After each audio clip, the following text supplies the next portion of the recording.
talking about. You don't want to shave your legs? Don't. I was gonna say. And what to expect in the day ahead. From the top of the world, baby! ABC World News Now and America This Morning. Weekday mornings starting at 2 a.m. Eastern. Up all night to keep you up to date.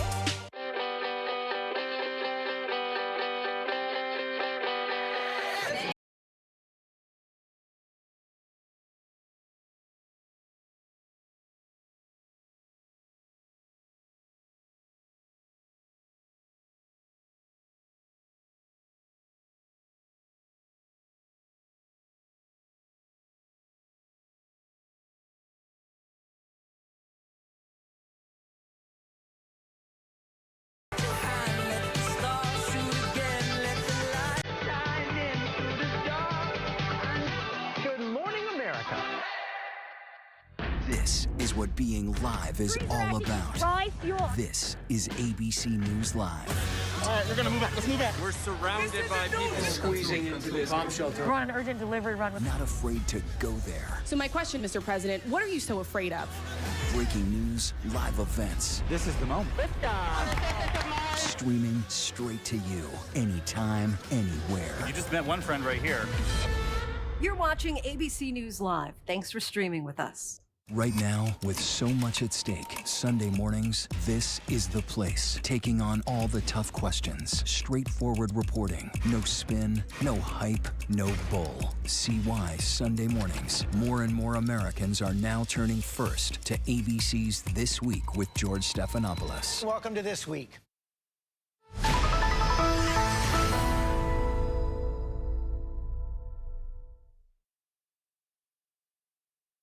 The deadliest and most destructive wildfire in California history, the Camp Fire, all but wiped the town of Paradise off the map. It's bad. Watch out! Watch out! 3 years later, many of the 27,000 people displaced by the fire are still unable to return, part of a growing group of so-called climate nomads forced to reckon with nature, upending their lives and destroying their homes. A lot of their friends have left and not come back, which is kind of hard for them, but it's just, this is where home is. For Jed and Kayla, keeping their 3 boys near their school was key, but with nearly every building in town destroyed, they had nowhere to go. What were your conversations like with your schoolmates when you're living in your tent? What were you talking to your friends about when you were at school? I didn't really talk to much people when we were living in tents. I kind of just like avoided people as much as possible. You avoided people? Yeah. Why? Because I mean we lived in tents. And you didn't like talking about that? Initially living in various hotels for months, Jed's plumbing tools were destroyed in the fire, their earning potential at an all-time low, and then insurance money running dry. The family resorting to living in the wilderness, just a tent over their heads. During that fire season, the grades dipped down where there's D's and F's, but I'm proud of them. Before the end of the school year, they pulled them up. No, we got A's and B's. I was super proud. They, I mean, they're doing homework by lantern light. Braving freezing temperatures and snowstorms. I woke up and I was beating the snow off the tarps and off the tents, and I heard the boys muttering something, and I crawled out and their tent had collapsed on them because of the snow. Christine Hansen had also lived in Paradise. Well, I've lived here 25 years. 25 years. Yeah, it's my favorite place in the whole world. She also escaped the flames, as did most of her house. But the damage from the mold and toxins so significant, she can't move back. So you had to have all these windows replaced already? Yes, they melted and my big ones all melted. Delayed by fights with the insurance company and contractors that are overworked, she doesn't know when she'll get home. And you found yourself living with your parents in Chico. I am so lucky. You here in the Great Hall, and to be able to connect with all of you virtually today. On my first day as Attorney General, I spoke with all of you, the more than 115,000 employees of the Department of Justice, for the first time. Today, I have brought us all together again for 2 reasons. First and foremost, to thank you. Thank you for the work you have done, not just over the last 10 months, but over the past several years. Work that you have done in the face of unprecedented challenges, ranging from an unprecedented, deadly pandemic to an unprecedented attack on our democracy. Thank you for your service, for your sacrifice, and for your dedication. I am honored to serve alongside you. And second, as we begin a new year, and as we prepare to mark a solemn anniversary tomorrow, it is a fitting time to reaffirm that we at the Department of Justice will do everything in our power to defend the American people and American democracy. We will defend our democratic institutions from attack. We will protect those who serve the public from violence and threats of violence. We will protect the cornerstone of our democracy, the right to every eligible citizen to cast a vote that counts. And we will do all of this in a manner that adheres to the rule of law and honors our obligation to protect the civil rights and civil liberties of everyone in this country. Tomorrow will mark the first anniversary of January 6, 2021, the day the United States Capitol was attacked while lawmakers met to affirm the results of a presidential election. In the early afternoon of January 6th, as the United States Senate and House of Representatives were meeting to certify the vote count of the Electoral College, a large crowd gathered outside the Capitol building. Shortly after 2 p.m., individuals in the crowd began to force entry into the Capitol by smashing windows and assaulting U.S. Capitol Police, who were stationed there to protect the members of Congress as they took part in one of the most solemn proceedings of our democracy. Others in the crowd encouraged and assisted those who attacked the police. Over the course of several hours, outnumbered law enforcement officers sustained a barrage of repeated violent attacks. About 80 Capitol Police and 60 D.C. Metropolitan Police were assaulted. As our own court filings and thousands of public videos of the event attest, perpetrators punched dozens of law enforcement officers, knocking some officers unconscious. Some perpetrators tackled and dragged law enforcement officers. Among the many examples of such violence, one officer was crushed in a door, another was dragged down a set of stairs, face down, repeatedly tased and beaten, and suffered a heart attack. Some perpetrators attacked law enforcement officers with chemical agents that burned their eyes and skin, and some assaulted officers with pipes, poles, and other dangerous or deadly weapons. Perpetrators also targeted, assaulted, tackled, and harassed journalists and destroyed their equipment. With increasing numbers of individuals having breached the Capitol, members of the Senate and the House of Representatives, including the President of the Senate, Vice President Mike Pence, had to be evacuated. As a consequence, proceedings in both chambers were disrupted for hours, interfering with a fundamental element of American democracy, the peaceful transfer of power from one administration to the next. Those involved must be held accountable, and there is no higher priority for us at the Department of Justice. It is impossible to overstate the heroism of the Capitol Police officers, Washington, D.C. Metropolitan Police Department officers, and other law enforcement officers who defended and secured the Capitol that day. They demonstrated to all of us and to our country what true courage looks like. Their resolve, their sacrifice, and their bravery protected thousands of people working inside the Capitol that day. 5 officers who responded selflessly to the attack on January 6th have since lost their lives. I ask everyone to please join me in a moment of silence in recognition of the service and sacrifice of Officer Brian Sicknick, Officer Howard Liebengood, Officer Jeffrey Smith, Officer Gunther Hashida, and Officer Kyle DeFreitag.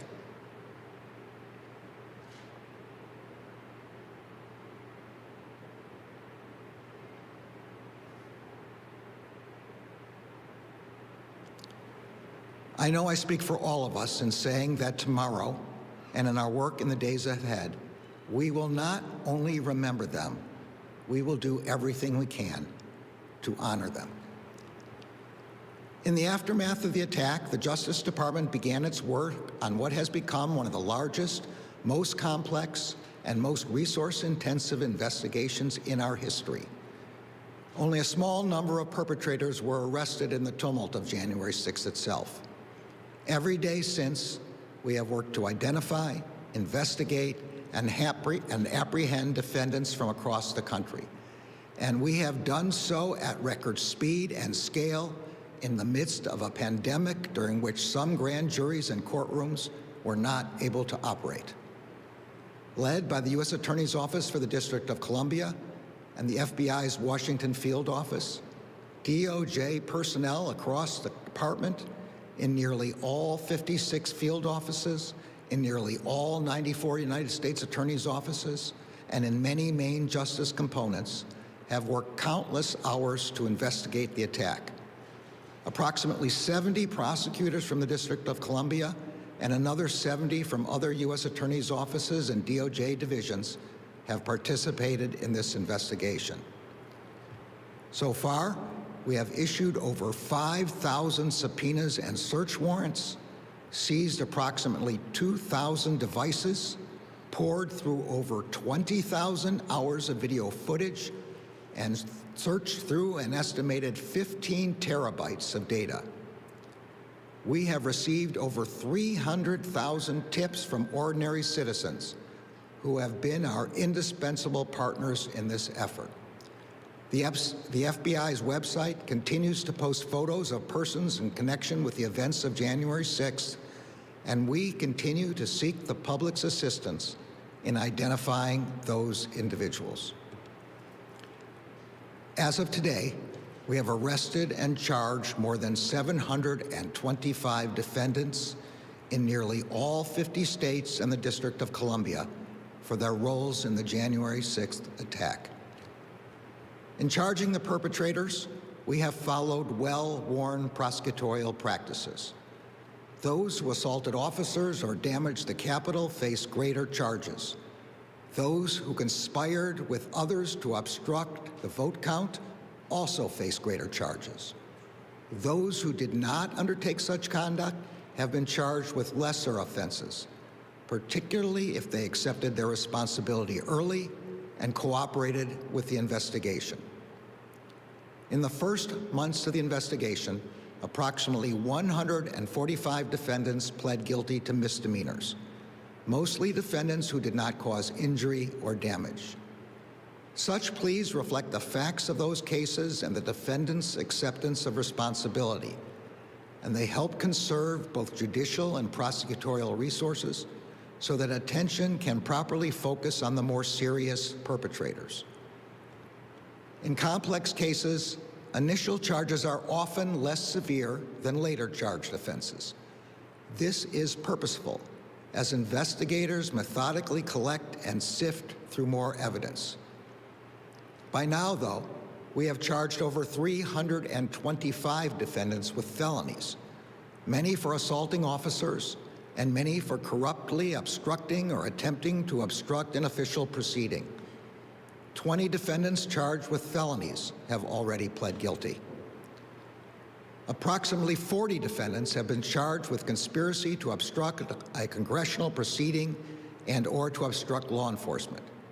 In the months ahead, 17 defendants are already scheduled to go to trial for their role in felony conspiracies.